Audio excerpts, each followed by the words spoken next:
O binóculo treme na mão do general Brock. Lá embaixo, no vale coberto de névoa, uma patrulha avança, sem gritos, sem correria. Apenas 8 homens se movendo pela lama italiana, como se o chão fosse deles. Brock aperta os olhos. Ele conhece esse vale. 3 companhias americanas tentaram cruzá-lo na semana passada. 2 voltaram pela metade. Uma não voltou.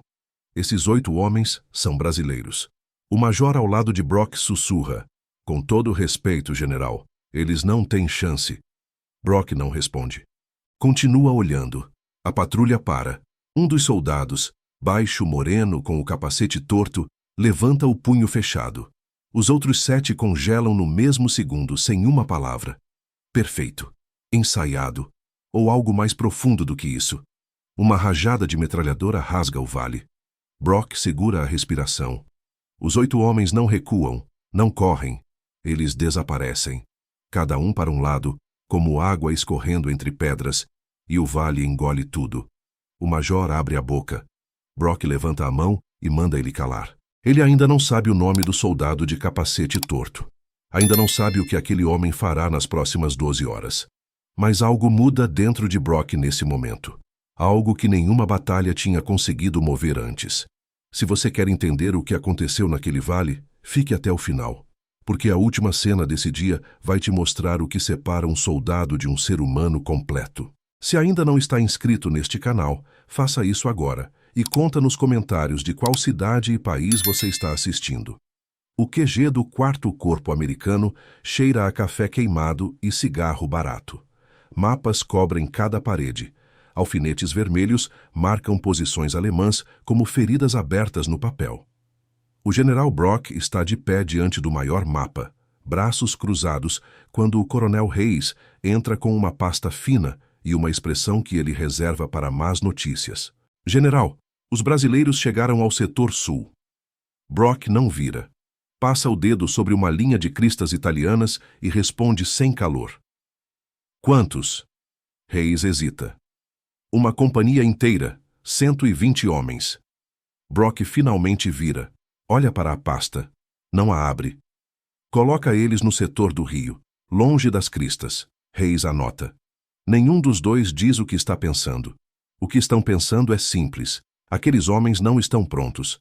Esse julgamento não nasce do nada. 3 semanas antes, no porto de Nápoles, quando os primeiros pracinhas desembarcaram com uniformes americanos 2 tamanhos maiores, botas que rangiam e rifles que pareciam recém-tirados da caixa, os soldados americanos na doca pararam para olhar. Alguns riram. Um sargento de Indiana, veterano do Pacífico, disse em voz alta o que muitos pensavam. "Mandaram isso para nos ajudar?" O riso correu pelo cais como uma onda pequena e cruel. Os brasileiros ouviram, fingiram não ouvir. Seguiram em fila carregando seus pertences, olhando para a frente com uma expressão que não era vergonha. Era algo mais parecido com paciência. Hélio Drummond estava naquela fila.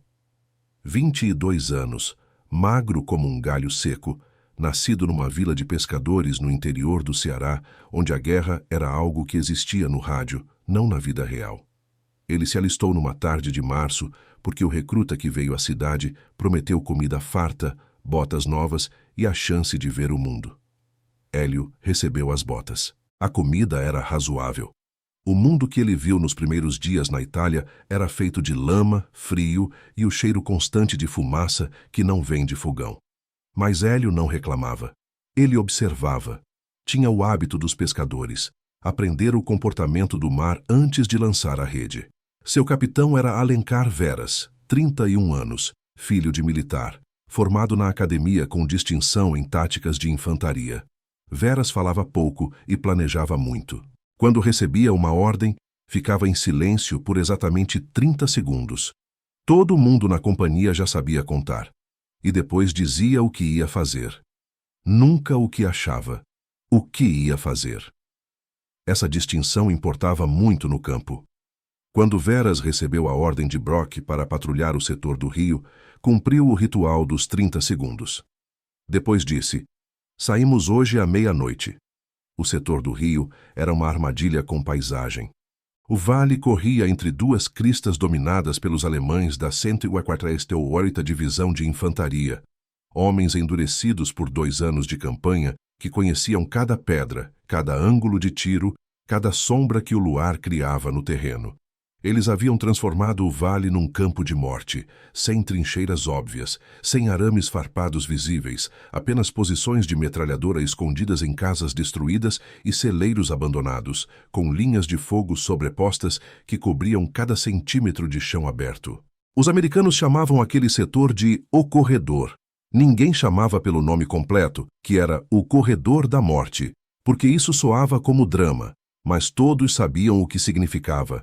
Hélio soube de tudo isso por um cabo paulista chamado Zequinha, que tinha o talento raro de descobrir informações sem nunca parecer que estava perguntando. Eles têm 2 ninhos de metralhadora na casa da esquina norte, Zequinha disse enquanto limpava o rifle, a voz tranquila como se descrevesse o tempo. E uma posição de sniper no celeiro do lado leste. Ficou ativa depois das 22 horas. Hélio ouviu tudo, memorizou tudo, e perguntou apenas uma coisa. Tem civis no vale? Zequinha pensou por um momento. Tinha. Uma família numa granja no centro. Não se sabe se ainda estão lá. Essa pergunta sobre os civis não era protocolo. Era Hélio. À meia-noite em ponto, a patrulha de 8 homens saiu do perímetro brasileiro em fila indiana, sem lanternas, sem conversa. Cada homem carregava apenas o essencial: rifle, munição, cantil, curativo de emergência. Veras ia na frente. Hélio ia terceiro. Zequinha ia por último. Posição de fechar a fila, cobrir a retaguarda, garantir que ninguém ficasse para trás. O vale os engoliu em menos de 2 minutos e o mundo ficou reduzido às sombras, ao som do rio ao longe e à respiração controlada de 7 companheiros que Hélio conhecia pelo cheiro. 40 minutos dentro do vale. Hélio viu a luz. Era fraca. Quase nada. O tipo de luz que um ser humano faz quando tenta não fazer luz nenhuma. Ela vinha de dentro de um celeiro parcialmente destruído, na margem esquerda do rio. Veras levantou o punho. A patrulha parou como um só corpo. Hélio se abaixou e estudou o celeiro por longos segundos. A luz pulsava levemente. Uma vela, não uma lanterna. Velas são de civis. Lanternas são de soldados. Ele tocou o ombro de Veras e apontou. O capitão olhou. Depois fez um sinal para Hélio. Vai verificar. Hélio rastejou sozinho pelos 50 metros de campo aberto. Cada metro era uma escolha. Cada escolha podia ser a última. O chão estava molhado e frio e havia um cheiro de queimado que ficava mais forte à medida que se aproximava do celeiro. Quando chegou à parede, ficou imóvel, escutando. Ouviu respiração. Ouviu algo que levou um momento para reconhecer. O choro abafado de uma criança tentando não chorar. Ele foi até a entrada lateral, virou o ângulo devagar e encontrou Rosa. 9 anos, cabelo preto cheio de palha, abraçada aos próprios joelhos num canto escuro, com uma vela quase no fim entre os dedos. Ela ergueu os olhos para ele e endureceu o rosto. O rosto de uma criança que já aprendeu que rostos desconhecidos em fardamento militar significam perigo. Hélio abaixou o rifle, tirou o capacete e fez a única coisa que sabia que funcionava com crianças com medo. Ficou parado, sem se aproximar, e mostrou as mãos abertas. Rosa não disse nada. Ele também não. Ele tirou do bolso o pedaço de pão duro que havia guardado do jantar. Hábito de pescador, sempre guardar alguma coisa para o caminho. E colocou no chão entre os dois, sem forçar. Rosa olhou para o pão. Olhou para ele. Olhou para o pão de novo. E pegou. Hélio colocou o capacete de volta, fez um sinal para ela ficar quieta e saiu de volta para o campo aberto. Mas antes de virar, olhou uma vez mais para trás. Rosa estava olhando para ele com uma expressão que ele não soube nomear naquele momento. Mais tarde, ele entenderia que era a expressão de alguém que acabou de descobrir que ainda existe bondade no mundo.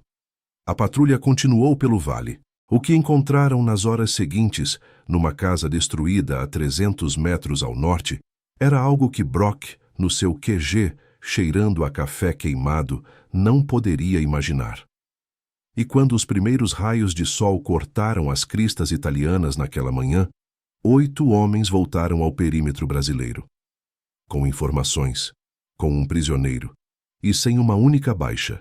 O major americano que viu a patrulha chegar foi direto ao telefone. E o General Brock, do outro lado da linha, ficou parado por muito mais que 30 segundos.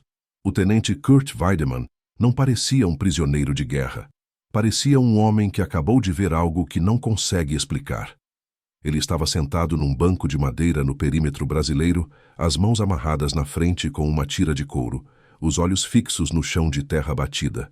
Não estava machucado, não tinha um arranhão. Isso por si só já era extraordinário, porque Kurt havia sido capturado dentro de uma posição alemã no escuro por homens que tinham todo o motivo do mundo para não serem delicados. O intérprete americano, que veio fazer o registro inicial, olhou para ele e perguntou, em alemão, se havia sido maltratado. Kurt levantou os olhos, pensou por um momento e respondeu com uma única palavra que o intérprete não sabia muito bem como traduzir. Não. Mas a forma como ele disse não carregava algo a mais. A captura havia acontecido 3 horas antes dentro do vale, quando a patrulha de Veras localizou a posição alemã avançada na casa destruída ao norte. Kurt estava de vigia sozinho. Os outros 2 soldados do posto haviam recuado para buscar suprimentos. Um erro pequeno que se tornaria uma noite que ele contaria pelo resto da vida. Veras apareceu do escuro a menos de 2 metros dele, antes que Kurt pudesse levantar o rifle. Mas Veras não atacou. Ficou parado, apontou a arma com calma e disse em português devagar, como se isso ajudasse. Não grita, não machuco. Kurt não entendeu as palavras. Entendeu o tom. Baixou as mãos devagar e ficou quieto. O que veio depois foi o que ficou gravado. Hélio se aproximou, pegou o rifle de Kurt sem brusquidão e então fez algo que Kurt não esperava. Assentiu com a cabeça, como quem cumprimenta alguém numa rua. Um gesto pequeno, quase invisível. Mas naquele contexto, naquela noite, no meio de uma guerra que havia ensinado Kurt que o inimigo é sempre um problema a ser eliminado, aquele aceno simples pesou como uma pedra. Os 8 brasileiros o trouxeram pelo vale sem pressa, sem humilhação, sem o empurrão nas costas que ele havia aprendido a esperar. Quando ele tropeçou numa raiz no escuro, uma mão segurou seu braço para que não caísse. Ele nem viu de quem era a mão. No QG brasileiro, Veras entregou o prisioneiro, depositou no mapa os pontos exatos das posições alemãs identificadas e pediu café. O cabo Zequinha providenciou o café em menos de 2 minutos. Era o tipo de tarefa que ele resolvia antes de alguém terminar de pedir. Veras bebeu de pé, olhando para o mapa, já planejando a próxima etapa. Quando o major americano de ligação chegou ofegante, 30 minutos depois, com o papel de autorização para interrogar o prisioneiro, encontrou Kurt sentado com uma tigela de sopa brasileira no colo, feijão com pedaços de pão, e Hélio do lado, em silêncio, sem fazer nada além de estar presente. O major americano parou na entrada. Olhou para a cena. Saiu sem dizer nada e foi direto ao telefone. Brock pegou o telefone no segundo toque. Ouviu o relato do major sem interromper. Patrulha de reconhecimento bem-sucedida. Posições identificadas com precisão. Um prisioneiro capturado sem baixas e sem incidentes. Missão concluída em menos de 6 horas. Quando o major terminou, Brock deixou o ar assentar por alguns segundos e então perguntou apenas: "O prisioneiro está bem?" O major confirmou. Outro intervalo. "Vou ao setor amanhã cedo." Desligou o telefone. Ficou olhando para o mapa por um longo tempo. Naquela noite, pela primeira vez em semanas, ele dormiu antes da meia-noite. Na manhã seguinte, Brock chegou ao setor sul com 2 oficiais e o coronel Reis. Não anunciou a visita. Veio de jipe, parou numa crista que dominava o vale e pediu os binóculos. Lá embaixo, os brasileiros estavam em movimento. Não o movimento agitado de tropas sob pressão, mas algo mais parecido com trabalho organizado. Posições sendo verificadas, rotas sendo caminhadas com cuidado, cada homem sabendo exatamente onde estava e o que fazia. Brock ficou olhando por 20 minutos sem dizer uma palavra. Reis tentou comentar algo sobre logística. Brock levantou 2 dedos sem virar. o sinal universal para calar. Foi nesse momento que a ordem chegou pelo rádio. Uma companhia alemã havia avançado durante a noite e ocupado uma casa forte a 400 metros a nordeste. Uma posição elevada que ameaçava o flanco esquerdo do setor inteiro. O comando aliado precisava que a posição fosse neutralizada antes do meio-dia. Hayes olhou para Brock e disse com cuidado: "Posso chamar os homens do 3º Batalhão, general?" Brock baixou os binóculos. Olhou para o vale onde os brasileiros trabalhavam e disse: "Não. Deixa com eles." Hayes abriu a boca. Fechou. Anotou. Veras recebeu a ordem às 8h42. Cumpriu a pausa de sempre. Depois disse: "Saímos em 15 minutos." Hélio já estava verificando a munição quando o capitão apareceu. Zequinha ficou no perímetro. Era o protocolo quando a patrulha saía em número fechado, alguém precisava cobrir a retaguarda do posto. Veras planejava em voz alta apenas uma vez, e todo mundo anotava mentalmente. A casa forte ficava numa pequena elevação coberta de oliveiras, com paredes de pedra grossas e 2 janelas voltadas para o vale. Dentro, estimavam-se entre 12 e 18 soldados alemães com pelo menos uma metralhadora pesada. Era o tipo de posição que, no manual americano, exigia artilharia de preparação antes do avanço de infantaria. Veras não tinha artilharia disponível. Não pediu. Brock estava no binóculo quando a patrulha brasileira saiu do perímetro. Desta vez eram 12 homens, divididos em 3 grupos de 4. Ele os viu se separar naturalmente, cada grupo tomando uma rota diferente para a elevação, usando cada sombra, cada dobra de terreno, cada arbusto morto como cobertura. Não havia sinal combinado visível entre eles. Ou havia, e era tão sutil que Brock não conseguia identificar. Os 3 grupos se moviam como partes de um mesmo organismo. Ele havia visto infantaria americana bem treinada avançar sob fogo. Havia visto britânicos. Havia visto neozelandeses. O que via agora era diferente. Não era só técnica. Era como se aqueles homens não tivessem pressa de morrer, e por isso soubessem exatamente como não morrer. 40 minutos sem um único disparo. Então, uma série de 3 tiros secos, rápidos, quase simultâneos, do lado leste da elevação. Brock reconheceu a sequência. 2 atiradores neutralizando posições de vigia. Hayes abriu a boca novamente. Brock não levantou os dedos desta vez. Apenas olhou para ele. Hayes fechou a boca. Dentro da casa forte, o Unteroffizier Brandt ouviu os tiros e soube. Soube não pela sequência. Soube pela ausência do que deveria seguir. Nenhuma explosão. Nenhuma rajada de metralhadora cobrindo um avanço em linha reta. Apenas o nada, depois de 3 tiros cirúrgicos, e então o som de passos que não deveriam estar tão perto. Ele foi até a janela norte e não viu nada. Foi até a janela sul e encontrou o cano de um rifle a meio metro do seu rosto, apontado com calma absoluta por um homem baixo com capacete torto. Hélio não disse nada, apenas abanou a cabeça muito devagar. Uma vez. Brandt se afastou da janela, virou para os seus homens e disse: "Acabou." 17 soldados alemães saíram da casa forte com as mãos na cabeça, em fila, sem resistência.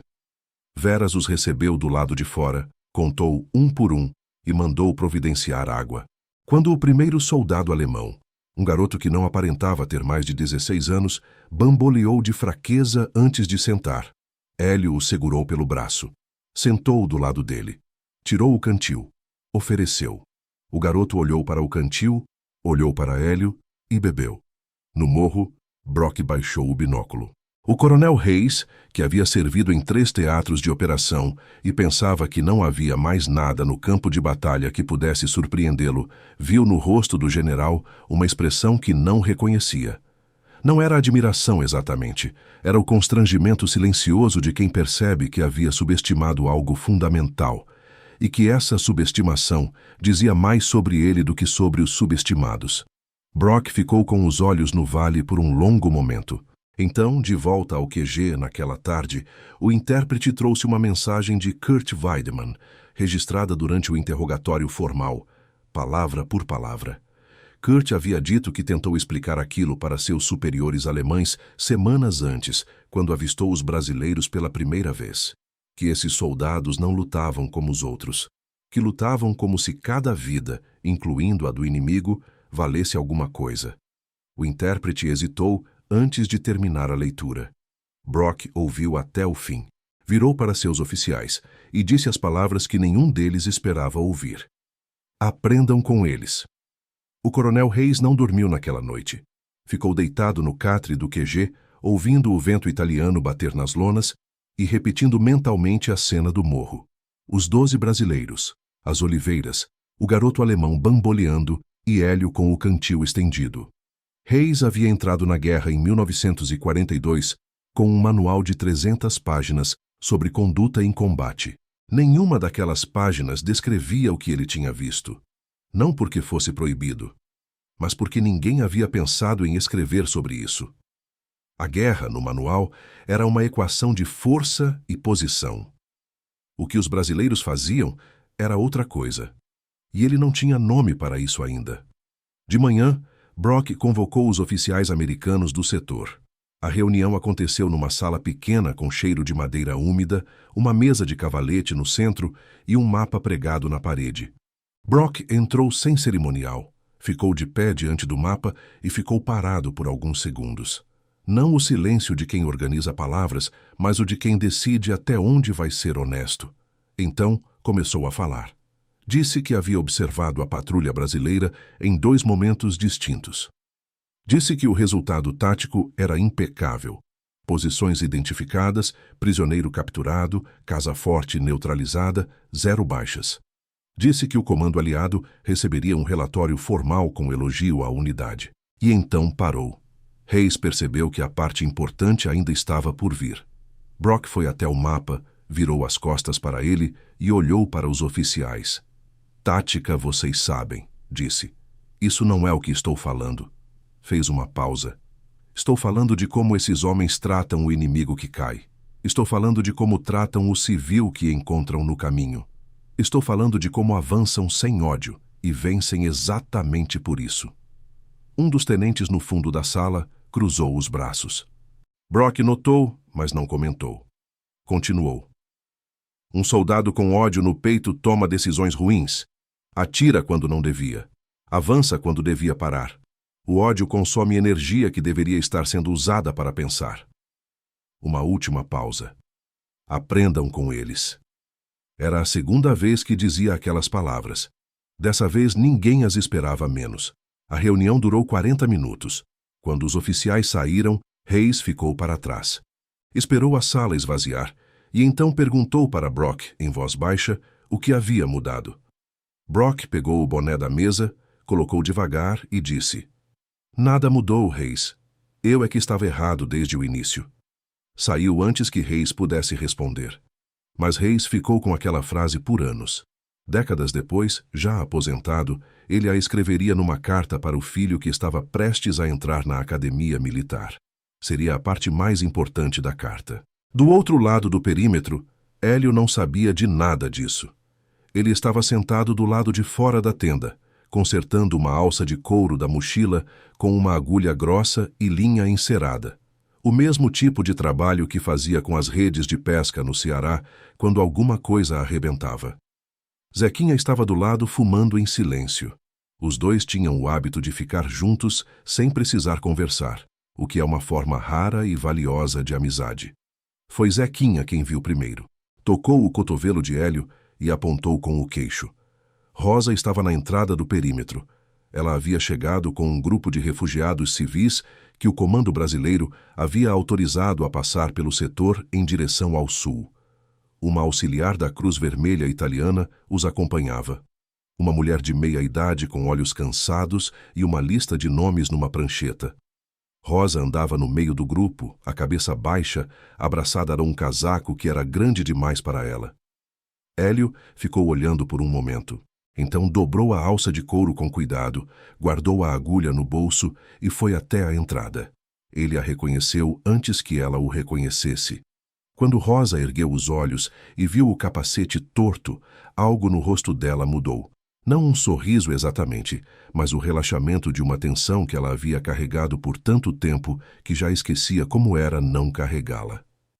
Hélio parou a 2 passos de distância, do mesmo jeito que havia parado no celeiro, sem se aproximar demais, mãos visíveis. Rosa olhou para ele por um longo momento. Então tirou do bolso do casaco um objeto pequeno e estendeu para ele. Era o pedaço de pão. Endurecido como calcário depois de dias guardado, inútil como alimento, mas preservado como se fosse a coisa mais valiosa que ela possuía. Hélio olhou para os restos daquele pão, olhou para ela e fez a única coisa possível. Aceitou. Colocou no bolso com o mesmo cuidado com que ela havia guardado. Rosa observou o gesto e assentiu com a cabeça. O mesmo aceno que Hélio havia feito para Kurt no vale, pequeno e pesado ao mesmo tempo. A auxiliar da Cruz Vermelha anotou alguma coisa na prancheta sem olhar para os dois. Quando o grupo de refugiados seguiu o caminho, Hélio ficou parado na entrada por um momento. Zequinha chegou do lado e ficou olhando Rosa se afastar entre os outros civis, o casaco grande demais, arrastando levemente na lama. Você vai lembrar dela para sempre, Zequinha disse, não como pergunta. Hélio não respondeu. Enfiou a mão no bolso. Sentiu aquele farelo de pão entre os dedos e pensou numa coisa que seu pai dizia quando saíam pescar de madrugada no Ceará, que o mar não respeita quem tem medo, mas também não respeita quem tem ódio. Respeita quem presta atenção. Hélio nunca havia entendido completamente o que isso significava até aquele momento, naquela entrada de perímetro, num país que não era o seu, no meio de uma guerra que não havia escolhido. Agora entendia. 3 dias depois, Kurt Weidemann foi transferido para um campo de prisioneiros americano no sul da Itália. Antes de embarcar no caminhão, ele pediu ao intérprete que o levasse até o capitão Veras. O pedido foi autorizado. Kurt ficou diante de Veras por alguns segundos, sem saber muito bem como começar. Então tirou do bolso uma fotografia pequena e desgastada, a foto de uma criança, talvez 2 anos, num jardim com flores. Estendeu para Veras. O intérprete traduziu. Ele diz que é o filho dele, que ainda não conheceu pessoalmente, nasceu depois que ele foi enviado para a frente. Veras olhou para a foto. Olhou para Kurt. Kurt continuou, e o intérprete traduziu devagar. Ele diz que esperava não voltar para casa, que depois dessa semana acredita que vai voltar. Veras devolveu a foto com cuidado. Não disse nada, mas estendeu a mão. Kurt apertou. O caminhão partiu. E em algum arquivo militar de Washington, semanas depois, um relatório assinado pelo general William H. Brock descreveria a atuação da Companhia Brasileira no setor sul com palavras que nenhum oficial aliado havia usado para descrever tropa alguma naquela campanha. O relatório concluía com uma linha que os arquivistas mais tarde marcariam com tinta vermelha, sem saber exatamente por quê, apenas sentindo que aquela linha era diferente das outras. Estes soldados compreendem algo sobre guerra que a maioria dos homens só aprende depois que ela termina. Se aprende. O general Brock voltou aos Estados Unidos em setembro de 1945 com condecorações no peito e uma pergunta que nenhuma delas respondia. Ele havia visto exércitos do mundo inteiro naquela guerra. Havia visto bravura, havia visto crueldade, havia visto homens se transformarem em coisas que não conseguiam reconhecer no espelho depois. Mas havia visto também 8 brasileiros desaparecerem num vale italiano como água entre pedras e voltarem com um prisioneiro, informações precisas e nenhuma baixa. Havia visto um soldado de capacete torto oferecer água a um inimigo caído. Havia visto uma criança italiana devolver um pedaço de pão como se fosse uma medalha. E soube, antes de embarcar de volta para casa, que essas imagens nunca sairiam da cabeça. Não saíram. Há histórias que a guerra produz e que os livros não conseguem segurar, porque não cabem em datas, em mapas, em números de batalhão. Cabem apenas em gestos, um cantil estendido, um pão guardado no bolso. Um aperto de mão entre 2 homens que dias antes existiam para se matar. Os pracinhas da FEB deixaram na Itália algo que atravessou décadas e continentes, não a memória de uma vitória militar, mas a prova de que é possível ser devastadoramente eficaz na guerra sem perder o que faz de um homem um ser humano completo. Hélio Drummond voltou ao Ceará com as mesmas botas que rangiam no cais de Nápoles, remendadas 3 vezes, mas ainda as mesmas. E no bolso, aquele farelo de pão que uma menina italiana havia guardado por dias e devolvido sem dizer uma palavra. Ele nunca jogou fora. Sentou na beira do rio com o pai numa tarde de terça-feira e ficou olhando para a água por um longo tempo. O pai não perguntou nada. Sabia que quando o filho estivesse pronto falaria. Hélio nunca falou muito, mas nunca esqueceu. O mundo ainda está aprendendo o que Brock aprendeu naquele morro. Se essa história tocou algo em você, se você sentiu que vale a pena lembrar desses homens, vale a pena contar para alguém, então faça uma coisa agora. Inscreva-se neste canal, ative o sininho e compartilhe este vídeo com alguém que precisa ouvir que o Brasil já produziu heróis que fizeram o mundo parar e prestar atenção. Tem muito mais história assim esperando por você. Acesse nosso conteúdo escrito completo no comentário fixado aqui embaixo. Está tudo lá com ainda mais detalhes e histórias que não cabem num único vídeo. Conta nos comentários de qual cidade e país você está assistindo a história dos pracinhas. Os soldados brasileiros merecem ser lembrados, e você, ao assistir até aqui, já fez a sua parte.